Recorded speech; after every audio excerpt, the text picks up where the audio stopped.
আর্থিক বৈষম্য দূর করতে সরকার ধর্মীয় সেবকদের সম্মানী ভাতা প্রদান করছে বলে জানিয়েছেন প্রধানমন্ত্রী তারেক রহমান। রাজধানীর উসমানী স্মৃতি মিলনায়তনে মসজিদ মন্দির সহ ধর্মীয় সেবাদানকারী ব্যক্তিদের মাসিক সম্মানী ভাতা প্রদান কার্যক্রম উদ্বোধন অনুষ্ঠানে এসব কথা বলেন তিনি। বেলা 11:15টার দিকে রাজধানীর উসমানী স্মৃতি মিলনায়তনে মসজিদের ইমাম, মুয়াজ্জিন, খাদেম, মন্দিরের পুরোহিত, গির্জার যাজক সহ সকল ধর্মের প্রতিনিধিদের হাতে চেক তুলে দেন প্রধানমন্ত্রী। বলেন, মানবিক শিক্ষা অর্জনে ধর্মীয় শিক্ষা অপরিহার্য জানিয়ে ধর্মীয় নেতাদের গুরুত্বের কথা তুলে ধরেন তিনি। এ সময় প্রধানমন্ত্রী বলেন, রাজনৈতিক ও অর্থনৈতিকভাবে স্বনির্ভর রাষ্ট্র গড়তে সরকার কাজ করছে। বলেন, ইতিমধ্যে সরকার নির্বাচন ইশতেহার অনুযায়ী ফ্যামিলি কার্ড চালু করেছে।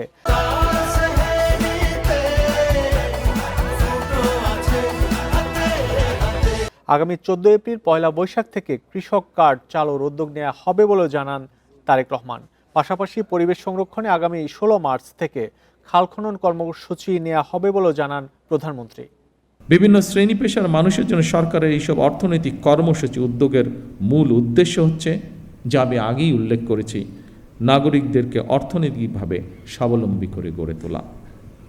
তবে আপনাদের কাছে একটি বিনীত আহ্বান, আপনারা কেউ মসজিদে কিংবা যার যার ধর্মীয় উপাসনালয় দায়িত্ব পালনের পাশাপাশি নিজেদেরকে বিভিন্ন অর্থনৈতিক সামাজিক কর্মকাণ্ডে সম্পৃক্ত করতে চাইলে আপনাদের সেই উদ্যোগ বাস্তবায়নে সরকারের সর্বোচ্চ চেষ্টা থাকবে।